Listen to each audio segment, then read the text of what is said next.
Hey everyone, this episode is brought to you by River, the place that I personally go to securely invest in Bitcoin with confidence and with zero fees.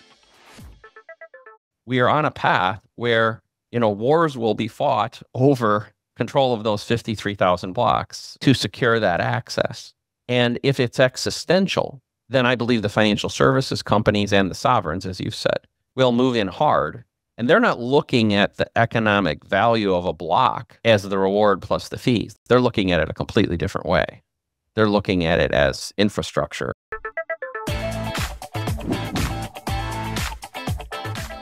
So where I wanted to start here, most people, when they're thinking about mining and they're thinking about Blockspace, they're just, one of the narratives that we've been talking about for years is this correlation between energy companies and miners and how they're kind of got this symbiotic relationship.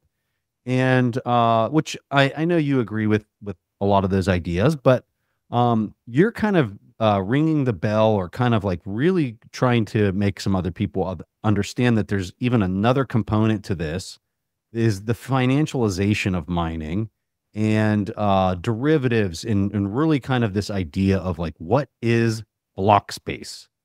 And I guess where I want to start is what is driving this for you? Like, what is putting this idea up on your radar? Before we start talking about what that is, what is it that you're seeing right now as a person who mines, that's driving this idea for you?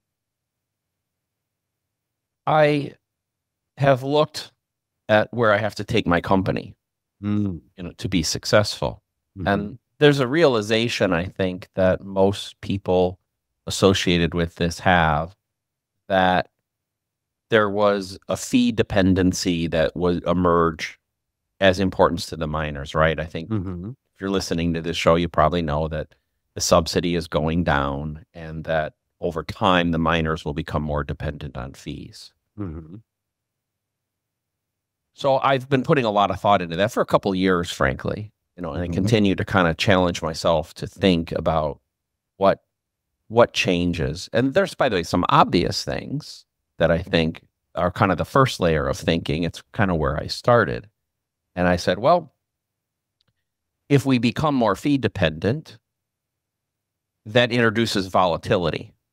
Because if you measure the revenue of the mining industry, let's even take the whole thing holistically, we have been, like, we're sitting at a point right now where it's about 94% subsidy and 6% fees. Now, historically, it's more like 98 and 2. So we've had a shift just recently, like where fees have been going up and obviously subsidies going down. So I think we've probably talked about this in the past. I think one of the things I try to do is and it comes back from my earlier parts of my career, I try to look forward a lot. And so I started to put myself out 10 years, 20 years, 30 years, and then work backwards from that point. Yeah. And so the first realization was, well, we're effectively 5 years away from, in my mind, the subsidy being essentially irrelevant. Only 5 years. Wow, really? That because what was the percent that you said that we're currently in right now? We're here in the summer of 2024 for people that are maybe listening to this in the future. Yeah. You said it was 94%, 6% was the breakdown. Is that about right? Correct. Yeah. So Correct. 94% of the revenue that you're making as a miner is coming from the protocol itself, issuing the coins. 6% is coming from the fees that people were paying to get into each one of those blocks. And you're saying that within 5 years. Oh, I misspoke. 15 years. I'm sorry. 15 years. Okay. That's 15. I misspoke. I'm sorry. Okay. Within 15 years, like, this is really being driven completely by fees, which has an enormous amount of volatility in what's happening in the next block. Right. Okay. And that comes from, it starts from 15 years, we'll have 4 more halvings. So 3 and an eighth, to 1.56 to 0.75 to 0.37 to 0.18 or something like that, right? What do you think that percent breakdown will be? You think that the subsidy will be less than 50% or what? Well, No, so I think that's where I confused the 5 years and the 15 years, to be clear. Yeah. 5 years from today, I think we cross over. Within 5 years, we have crossed over. Majority of the revenue is fees. And so we'll call it 50-50 for right now. So subsidy is still material. Yeah. But it's changed a lot. Now, 50% of the revenue, it becomes variable as measured in Bitcoin terms. Yeah. 15 years from now, subsidy is irrelevant and it never gains relevancy again, because now it's 95 to 98%, right? Yeah. And that's just looking at the first layer of this. And I think it's primarily looking at mining as a self-contained industry, and that the economic benefit only coming from the block reward. That's kind of the first layer of the thought process. So thinking that way, even some logical things start to come from that. One would be, well, if we're less than 5 years from the fees at least being material, so I think as soon as you'd say, well, fees are 15 or 20 or 30% in that range, you go, well, now miner revenue has this component that has starting to get very volatile. Yeah. Yeah. Right? Because we all know, we can, even if every block from the miner perspective, if every block mined today was empty and we collected the 3 1/8 Bitcoin, it wouldn't change the current state of the industry much. But let's say 3 years from now, if the fees are 30% of miner revenue, and I think that's the path that we're going, or something on that order, well, that changes a lot. If one block might have 1/10 of a Bitcoin and another block might have 3 Bitcoin in it for fees, who wins which block? Yeah. Or do you win the blocks in a lot more blocks in a month where fees are high, or a window when fees are high and less in periods when they're low, or vice versa? It can have a lot to do. So I believe what's going to happen, and I'm working on this, but is there becomes a great need for miners to stabilize their revenue stream just from this short term, reasonably short term.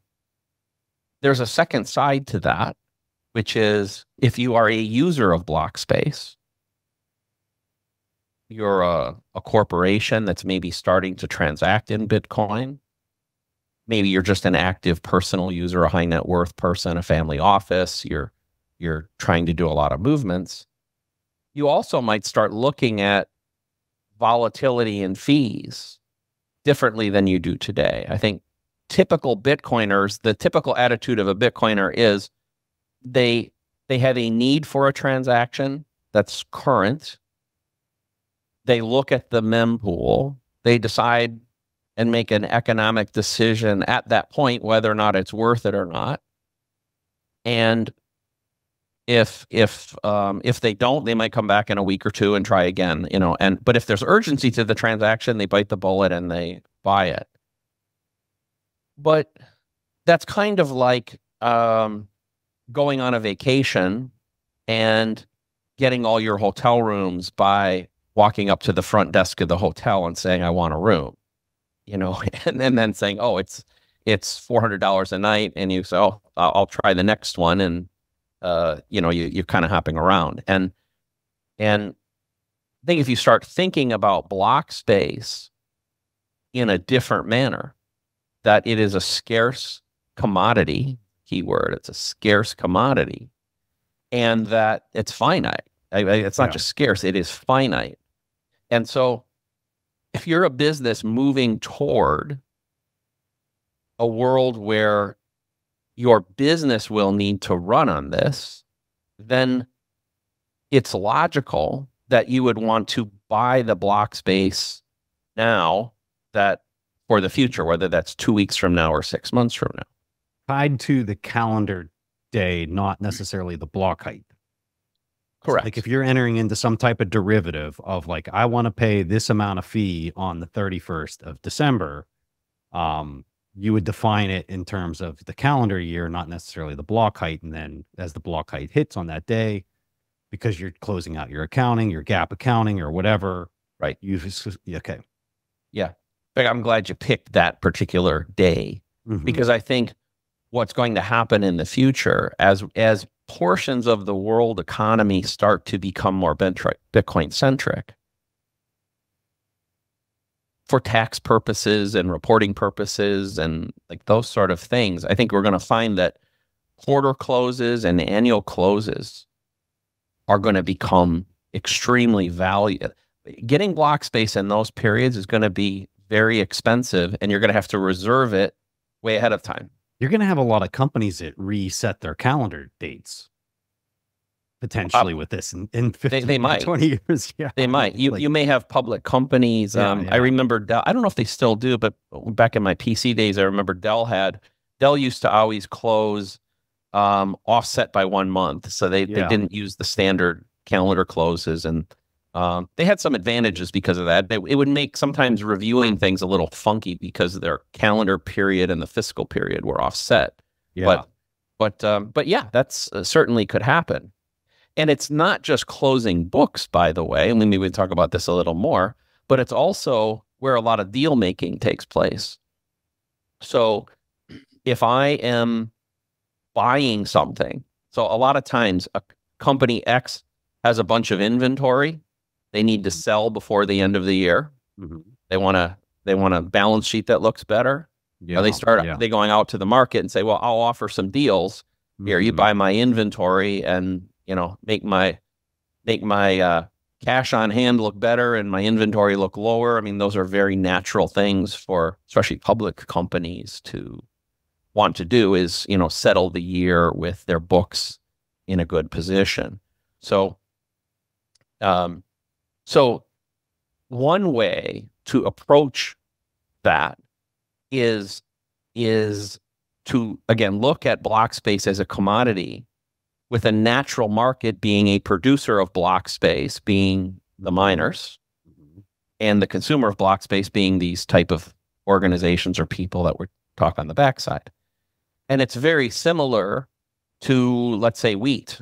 If I'm a farmer in Nebraska and I've got a wheat field and I plant my crop in May, I have a pretty good idea of how many bushels of wheat I'm going to produce in the October harvest.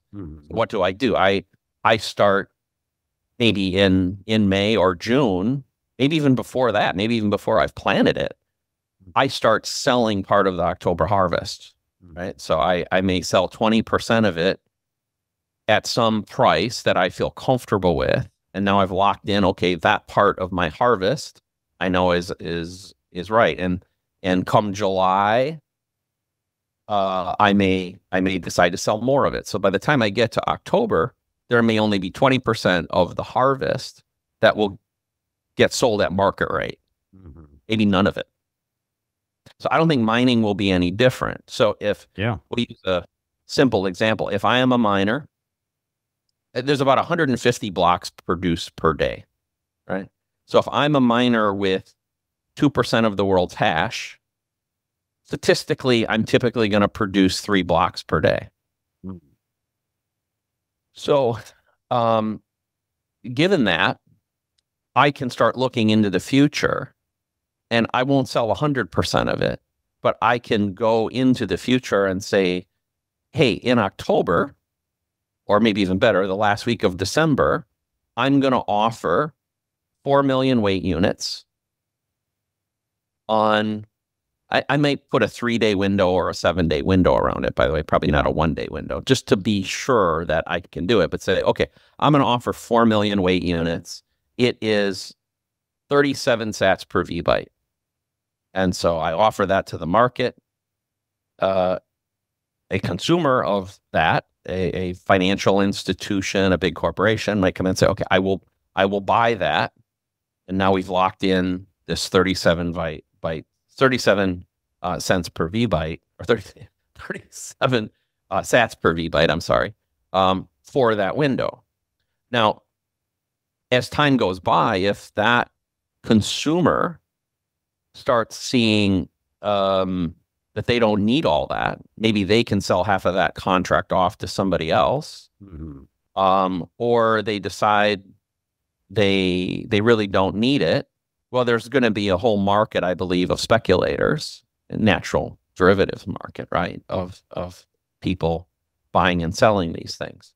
Now, me as the supplier of the block space, I'm going to have certainty that I put forward this, just like you wouldn't, because even though this is the virtual world, it's much like that farmer with the wheat. Like that farmer has to deliver a bushel of wheat if somebody buys one, right? And if he doesn't have, if his harvest is poor, he has to go into the market and buy it from somebody else because the buyer has to be in that same way. So we can go into this later, but the point being that I think that this is going to become a very sophisticated infrastructure. I think it's going to be available here within the next handful of months, even, that this will be able to start. But it's ahead of its time. It's the need may not be pressing at the moment. You're just talking about the derivative side of the price, but I'm immediately thinking about the insurance policy of, like, if you sign up for a window that you're going to deliver so many blocks in 2 or 3 day window and you don't deliver, it's almost like the same thing that the farmer's dealing with. If I had way lower yields than I was expecting with my corn, and I have some type of insurance policy, and I'm going to have a claim against this, and you can quickly see the financialization of all of this stuff really fast. The other thing that I think is also a natural consolidation, which isn't a really a word that a lot of Bitcoiners like to use, or it scares Bitcoiners when they hear a word like consolidation. When you're talking about, I can provide, a 3 day window with X amount of statistical certainty, you quickly see how there's an incentive for not only for a market maker to step up and say, I'm going to take your hash rate, I'm going to take your hash rate, I'm going to take your hash rate, and then I can provide somebody a 1 day window or an 8 hour window at this exact time because I'm dealing with these many partners in order to provide. So what is, I think the natural question there is there a concern about something like that happening from a centralizing force, the financialization and the pooling of hash rate? Well, I'm not saying I necessarily like everything. I just want to be clear, but I'm just telling you, I think this, like, if you're listening to this show, then you're probably somebody that has a strong belief in Bitcoin, and you're waiting for the global economy to adopt Bitcoin and embrace it. And so the current system that we have is inconsistent with that vision. The way big companies work, the way big financial institutions work, they will require this sort of stuff. They're going to require these kind of services, like to know with essentially certainty that I will have access to the base layer at a certain cost. And then, as you've said, all these other things that go with it, the insurances and the market makers and all of that, they're almost going to be impossible to stop. Now, what I think we can do, and it's a sidelight, is it's very important for small and medium-sized miners, and I think the number is about 30%. We need that kind of hash rate still coming from these smaller folks, so that there's a certain percentage of the blocks being produced that do look a little more like today. But don't expect all of it. Expect the vast majority of it to not be taken over by the big boys. The behemoths. Yeah. Yeah. But the fact that you still have small miners out there that are able to mint blocks means that, it's not captured, and there's Bitcoin still executing on its promise. I think that's what you're saying, right? Correct. Yeah. Correct. Yeah. And there's some technical reasons too, that if this other part So if it was, let's say, 5%, then there is a real problem. I'm not saying Bitcoin is over, but maybe Bitcoin with the spirit and all of the attributes I think that we love may not exist, because the big guys might start ignoring the blocks from the small guys. And so I don't want to get too technical, but basically if a small guy produces a block and the big guys essentially mine right over it, they essentially could say, we're going to ignore this block. Cartel. We're going to pretend it didn't even happen. It's like a cartel. Yeah. What you're getting at. Yeah. So that's possible. But if you get like 30% of the blocks or so coming from this other base, then they don't realistically have the power to do that. The math starts breaking down. They try to mine over our blocks, but they waste a whole bunch of energy, because if we get 2 in a row, now they're really in trouble. Now they've lost a lot. Now ideally it would be over 50%. I'm just saying 30% I think is kind of the lower number. But as you opened, there's incentives for the energy companies to want to get involved. But, and we can go deeper on this in a little bit, but there's going to be incentives for financial services companies and big corporations to do this, because we talked about Blockspace as a commodity, and it's an absolutely scarce commodity in any window of time. And there's going to be a massive power that comes from the ability to control a block. And it goes well beyond just the block reward, the subsidy and the fees. So the narrative that I mentioned at the beginning of the show with respect to energy companies kind of merging with miners, when do you really think that this financialization piece is going to start kicking into high gear? I suspect it's the 5 years it's going to really start to take hold. But do you think that the financiers are going to come in and really start to dominate this? How do you see it kind of playing out once it starts getting hot and heavy? Yeah. As you said, it's not that I don't believe there is a symbiotic and synergistic relationship between the energy side and the mining side, but I think it's been overplayed. So let me start with that. So last year, just as an example, last year, Bitcoin mining, the whole global revenue was about $12 billion. So you could think of that as the budget for electricity purchases, energy purchases for the industry, right? We couldn't consistently exceed that number. In fact, we probably can only do 20 or 25% less than that, because we have other expenses of running the organization. So what percentage of the world's electricity can we buy for that amount of money? Essentially nothing, right? It's terrible. So even if we 10x that, even if we 50x that number, we're still buying a very small percentage of the world's electricity and energy. Yeah. We also, Bitcoiners have a tendency, and I get it, like we talk about grid balancing, curtailment, all these sort of things. They're wonderful. But we can't consume enough electricity. We don't have a budget for it to fix that everywhere in the world. It's working. It's making an impact on Texas, let's say. Okay. But that's 30% of the world's hash rate sitting in one state and one country. We can't solve this for the whole world. So I'm not trying to tell people who are involved in that it's not meaningful and important, but I think it gets oversold. I'll say that it's not as important, in my opinion, to where things are going globally. Now, if we look at it, so I'll say one other thing about that. So one way to put it is that the relationship Bitcoin mining companies have with energy companies, you might be able to say that that's an existential relationship from the perspective of the miner, but it is not existential to the energy companies.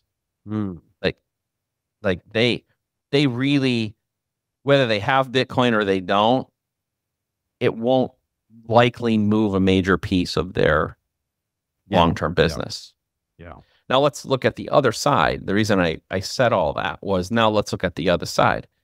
If we're on a path to Bitcoin being the base layer of money, if we're on a path where we're expecting the base layer to replace the Fedwire, now Bitcoin is existential to all the financial services companies. And governments. And governments. In governments, right. If they don't have access to it, then it is existential. They will fail. So when we look at control of a block, the 53,000 blocks per year, it's my opinion, we can probably debate the time frame, but we are on a path where, you know, wars will be fought over control of those 53,000 blocks, potentially literal wars, and at a minimum, virtual wars to secure that access. And if it's existential, then I believe the financial services companies and the sovereigns, as you said, will move in hard.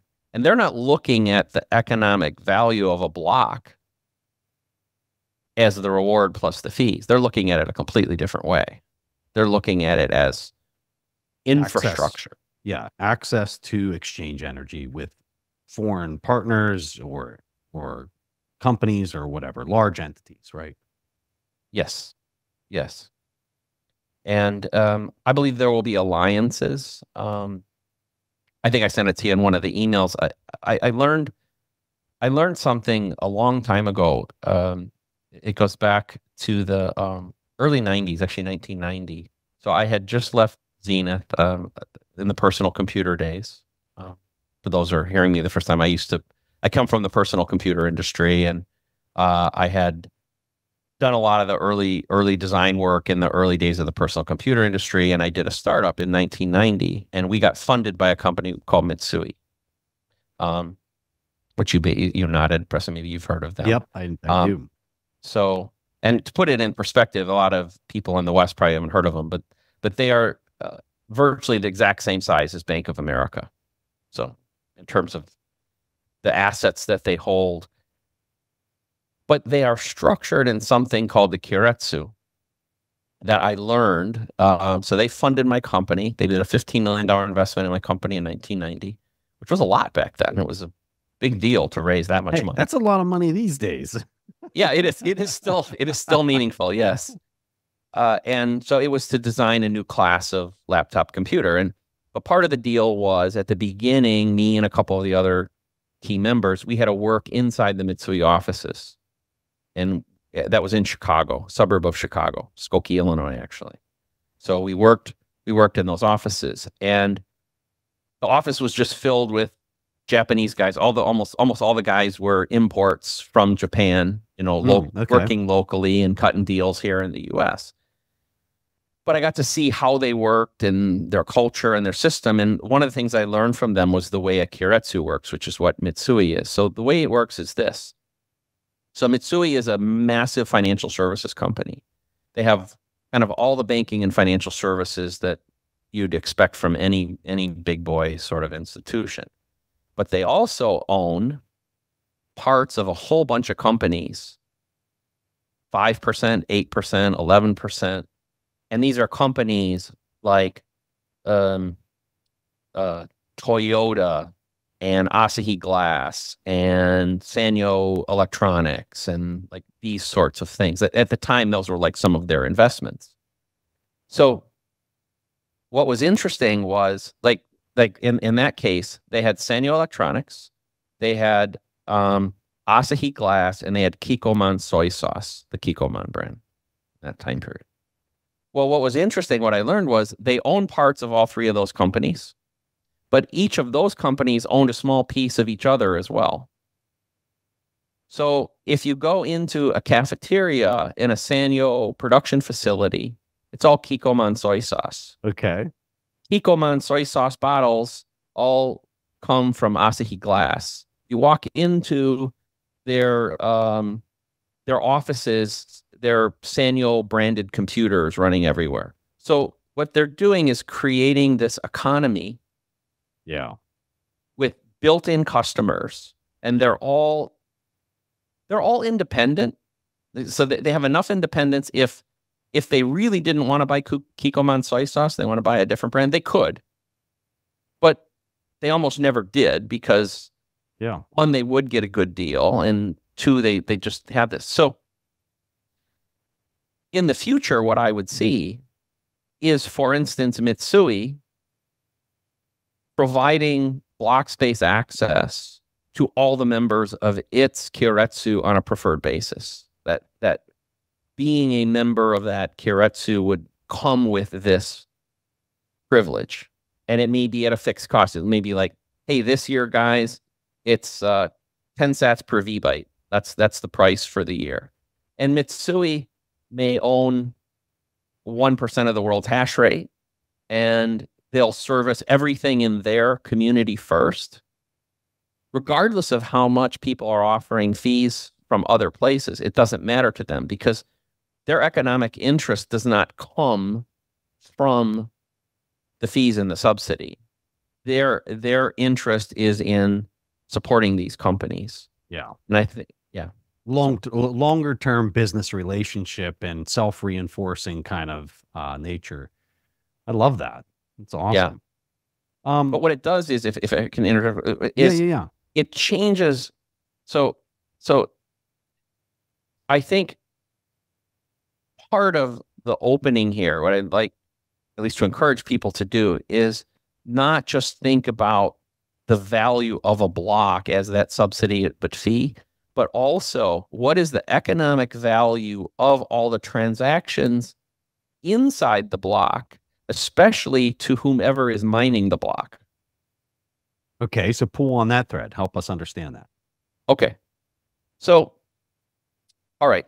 If we'll use our Keiretsu example. Okay. If somebody is trying to buy the equivalent of $100 million worth of goods from Sanyo, Best Buy is going to purchase a whole bunch of TVs from Sanyo for the Christmas season. Okay. And there's 20% profit in that. Now, but it's going to be a Bitcoin based transaction. Yeah. Well, if the fees associated with that, the Bitcoin transaction fees are $50, just as an example, but the profit associated with that is $30 million. This is similar to the idea you were explaining about getting your miners that much faster.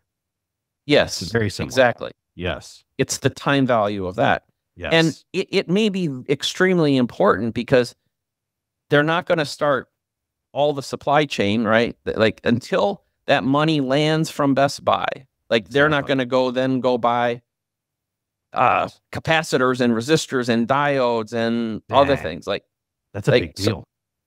Yeah, it's a big deal. So whether if somebody else on the outside is offering $1,000 for their transaction, if that's their fees, yeah, and this one only has 50, does Mitsui care? No, they don't. They're gonna put their stuff in because now the guy that offered 1,000, he's got a shot that maybe in the next one it will get picked up. But also remember that may not move the needle much because a whole bunch of the space may have already been pre-sold. Yeah. To other people. So don't you see a secondary, like basically it would be considered like an overnight money rate, but let's call this an over 10-minute money rate for getting in the block, that you have a service provider that is specialized in a derivative of every 10 minutes. Yeah. Right. I would think that there would be some type of provider. I'm sure it will emerge, but what I'm trying to, I think, maybe prepare for people. By the way, there's a whole bunch of ideas. I'm working on a few of them. Like we've talked about probably 4 or 5 different ideas about pieces of the infrastructure that will need to be developed and probably become highly profitable. Yeah. But the days of just looking at the mempool and saying, oh, it's 15 sats per V-byte to get in the next one and 10 if I'm willing to wait for 6 blocks. Those days are over. And the simplified accelerators, there's a couple accelerators out there. Though, in my opinion, by the way, I'm glad people are doing it. It's part of the evolution, but I don't think they really are meaningful in the long run because of what we're talking about, that the maturity forces this to go way back. So in a mining company, if you are just a mining, I guess what I'm getting at too is, if you're just a mining company, you look at the world one way. Okay, you look at it as subsidy and the fees.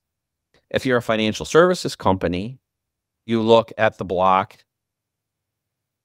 not so much from the block reward, but from what it enables for your clients and your own company. Bob, let's shift gears just a little bit. So, Michael Dell, what are your thoughts on this with your background that you have? I mean, people look at Saylor, they know he's a multi-billionaire, and like his influence on Bitcoin and how much he's really kind of, really kind of more from an education standpoint, but obviously from a buying standpoint too. But Michael is nothing compared to the size and firepower of like a Michael Dell. And now he's talking about it. And we have many other people that are massive names in business talking about Bitcoin. What are your overall thoughts? Like, are we kind of at a really important moment in time in the history of Bitcoin and like what's coming in the coming year? Like, what are your thoughts on all this? I think we're just starting to see the sprouts come through the ground. The reality is, I can't speak to Michael Dell specifically, although obviously I have a lot of respect for him. But I can say, like, even in my small company, we have investors inside our mining operations that are multi-billionaires. I'm not able to publicly disclose who they are, but I can say that, multi-billionaires have invested in mining operations with Barefoot. Yeah. And somebody like Michael Dell, especially if he does it in corporate treasury with, Dell itself, would certainly be earth-shattering. But what I would say is, the roots are all over the place already. That's, I guess, what I'm trying to say. Yeah. We're just seeing the first visible signs of these things having happened. And I honestly love the way he's doing it. I hope what happens is it extends well beyond his personal thing, and it includes, treasury for Dell. Do you know the governance on so like one of the reasons Michael has been able to do it with so much firepower at MicroStrategy is really the governance and how much voting rights he has with the common stock. I don't know what that is for Dell. I'm pretty sure he's still got a majority of the company. Yeah. Wow. Yeah, that he can basically, the question you're asking is, can he pull it off? Yeah, I think he has even with a board that's reluctant, I think he can force it if that's what he really wants. Wow. Any other big names like Michael Dell that you've heard or that you think are on the horizon, or what are you thinking here for through the close of 2024? What are you thinking? I think the only question is, how public do some of these guys want it to be? Yeah. Because I'm telling you, they're there. They're there. Yeah. They're toes in the water. Yeah. They're $1 million here, $1 million there, that's a taster for those kind of folks in that class of wealth. Yeah. But they're there's a whole bunch of them that are already there, and I think a lot of them you'll never know, but hopefully a few of them get public. But it's happening. You had Cuban come out just yesterday, I think it was yesterday, saying that he thinks that the whole Republican leaning into Bitcoin is a function of Silicon Valley basically leaning into Bitcoin, and that the reason everybody's getting behind Trump is because of Bitcoin. I mean, this is coming from a billionaire, a person who's been pretty anti-Bitcoin, very pro-crypto, but very anti-Bitcoin. I mean, I've had a debate with him on Twitter, just 4 years ago or 3 years ago or whatever. So it's kind of interesting to see a guy like that starting to come around and saying these things. Sure. The political winds have changed a lot. Massively, right? Like I can say, I don't want to violate confidences. I had lunch about 3 weeks ago with a really prominent congressman. And then I had another meeting with the head of his staff a week ago. That this is on their radar at a whole different level. Like and what's refreshing to me, what I'm surprising is it is not crypto. It is Bitcoin. That's probably the biggest surprise to me, is that even like you said, like coming out of Silicon Valley, even Cuban, I saw some of the stuff yesterday. It was not what I would have expected, which would have been, probably a crypto-ish thing, maybe including Bitcoin, but yeah. I have 3 engagements with 3 U.S. senators at Bitcoin in Nashville next week. And I mean, That's awesome. Bob, I'm nobody, right? Well, I'm the same way. I'm nobody. And so like, I'm saying it because it's so different than anything that we've seen in Bitcoin, in the history of Bitcoin, that we have all these, it's like they're coming out of the woodwork right now for whatever reason. Yep. Yeah. And I'll point out too, it's not just the US too. I was in Prague 3 weeks ago for BTC Prague. Yeah. Like the middle of June. I met with a senator from the Czech Republic when I was there. Yeah. And was very supportive. Very supportive. Yeah. So the winds, as you've said, have changed a lot. And I hope that it's genuine, that there is some substance. I think all of us go on a Bitcoin journey, right? I think almost all these people are in an early stage of the journey. I hope for them, I think it's about votes and power.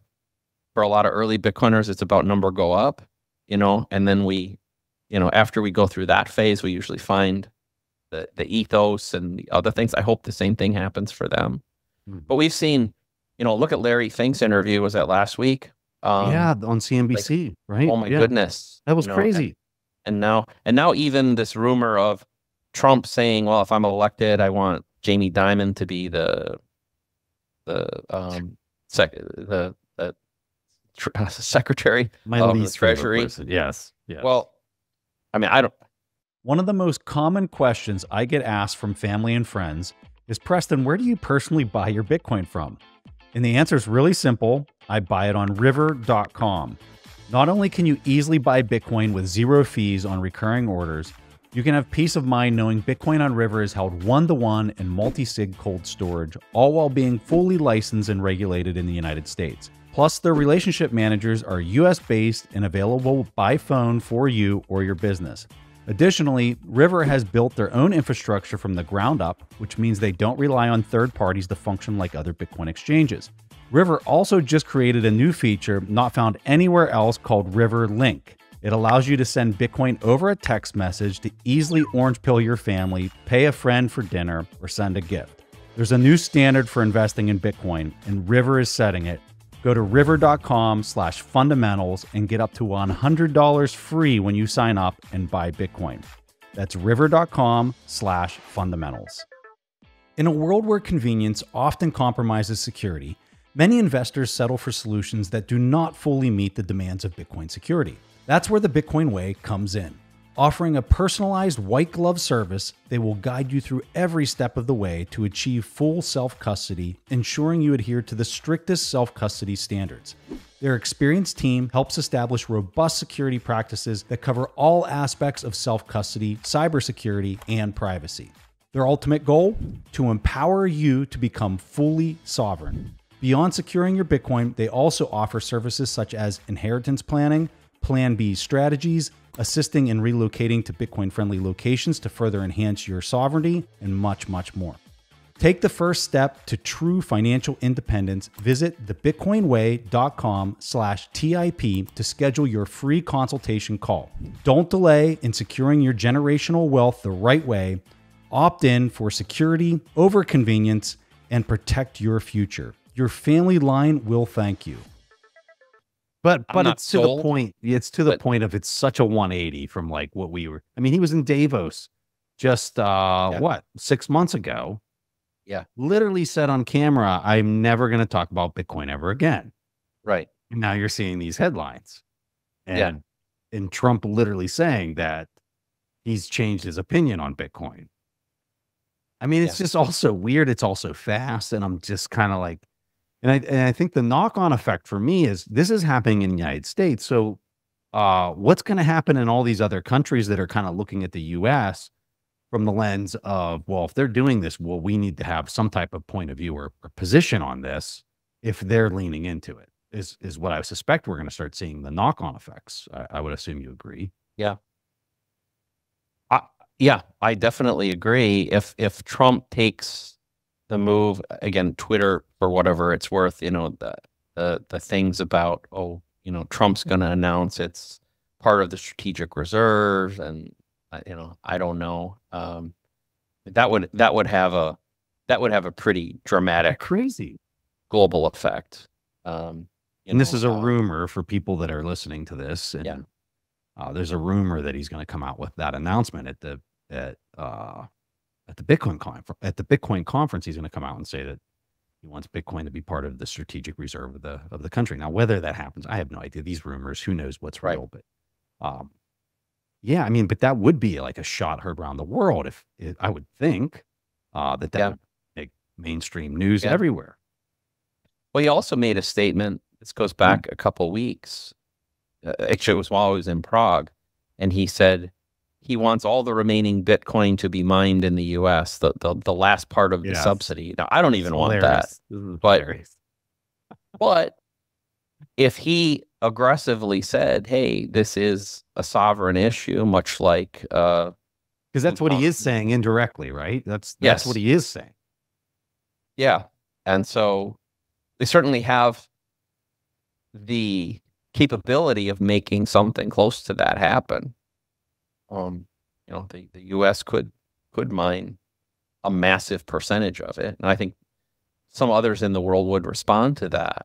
Yeah, but they'd have to be big ones, right? I mean, you'd have to be like Russia, China sort of initiatives to go try to fight that.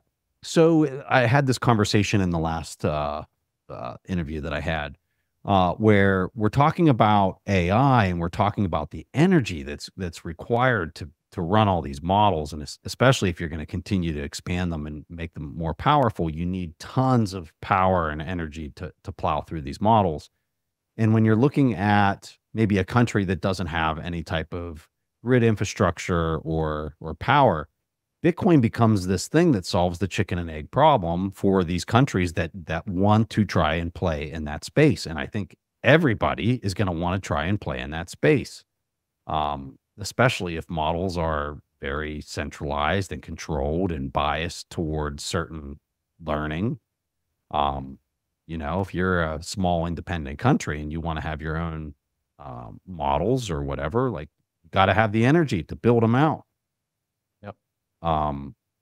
So it seems like Bitcoin becomes a critical component. I'm curious if you agree with that, or would these countries just kind of outsource that here to a country that has a ton of power already in the infrastructure and has these GPUs at their disposal? Like, Are we putting too much weight on Bitcoin's importance to be upstream of becoming dominant in AI? Or does this kind of go hand in hand? Well, I think there's something there. It probably depends on the type of country that we're talking about too, because the AI stuff, and we've continued to look at it. We haven't done anything yet in it, but it is really expensive, to bring up even kind of the smaller end of the scale. It's tens of millions of dollars like that, just of capital. Mostly for the acquisition of the GPUs. Is that where that cost is coming from? Yeah. And then I'm assuming, like, once you get those things in place, it's very expensive to try to move them or store them. Like, you're just trying to keep another customer on the hook to basically run them, right? Yeah. I mean, it's you have to build a data center. It's not, you cannot build the type of thing that we typically build. I mean, the infrastructure around that, the cooling systems, the power source backups, the failovers of your internet provider. Like we can, as an example, like an internet. Okay, so basically all of our operations, we have dual internet.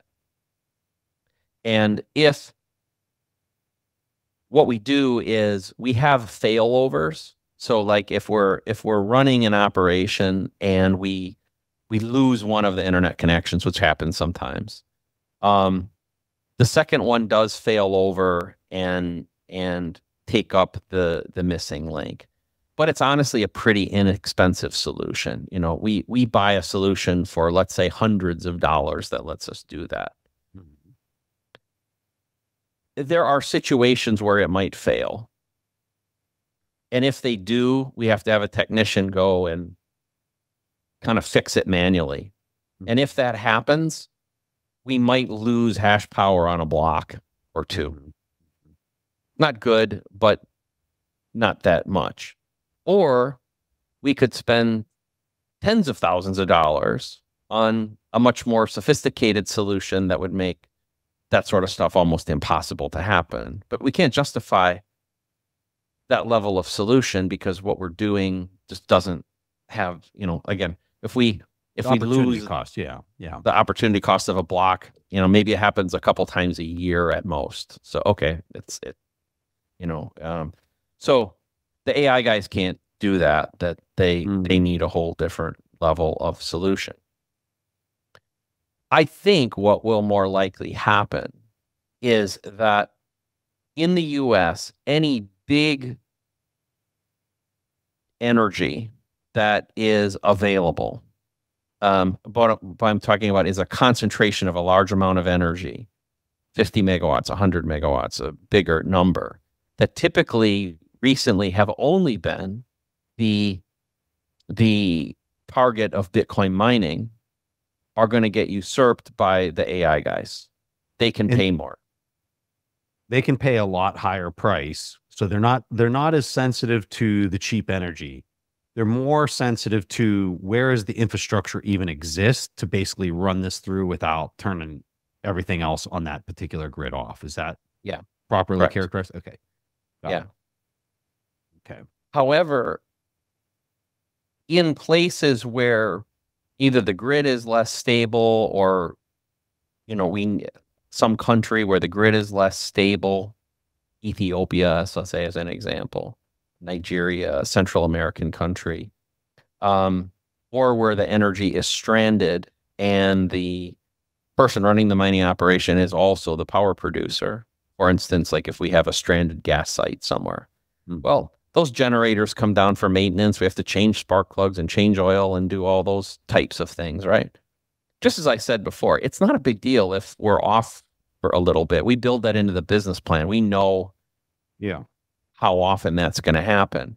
And so I think what AI will do is it will push Bitcoin mining into secondary territories, like you talked about, Africa, Central America, South America. In the US, it will push it off the grid into what I call wild mining, which I think is the best thing for it. That it's going to be less subject to government control and capture and those sort of things. And if the government does get into mining, like we talked about, if the US government wants to mine the last 1.2 million Bitcoin or whatever we have left, remember that probably means they control all the blocks for that period too.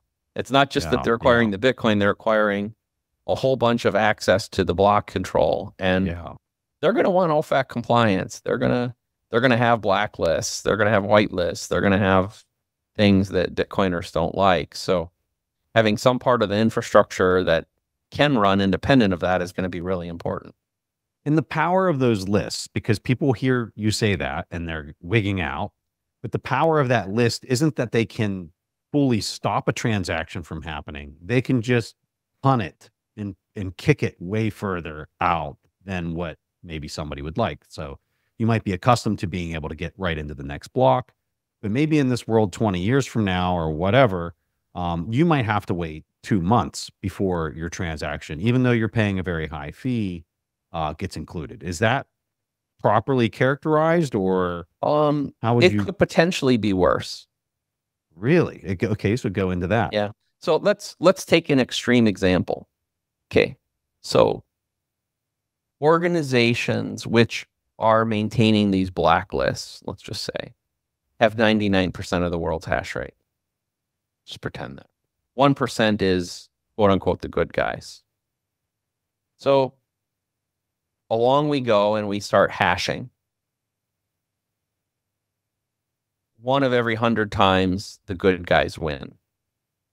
Now is where the nodes become important, and what chain are you following and all that, because what can happen is they all ignore it. The 99% ignores it. And so they're going to try to orphan, it's called orphaning. They're going to try to orphan this block. Yeah. The cartel example that you were talking about earlier. Yeah. So let's just say it's block 900,000. Okay. So the good guys mine block 900,000, and let's say it includes a couple transactions that are not supposed to be in it from the perspective of the 99%. So the 99% would say, we are going to mine a different block 900,000. It may come a few seconds after this one, or a minute or two. And then we're going to go mine block 900,001 as well. So they now have the longer chain. The 99% has the longer chain, and it does not include the transactions from this other one. So now the node has to decide. It's set up to follow the longer chain, which would be the 99%. Is it going to do that, or are we going to fork? Yeah. Well, if you fork, then you got to have enough miners and enough people that place economic value on that now shorter chain to sustain it. And I can't tell you what'll happen, but I would probably bet on the 99%. Yeah. I love that you're bringing it up. And I think that it's something that needs to be talked about more. And I think it really kind of speaks to your push for this wild mining, where you have smaller mining sites, not these massive, publicly owned mining companies that dominate everything, to ensure the integrity and the execution of what Bitcoin is set out to accomplish from the beginning, which is decentralized money that can't be censored and be stopped by a government. And I don't want to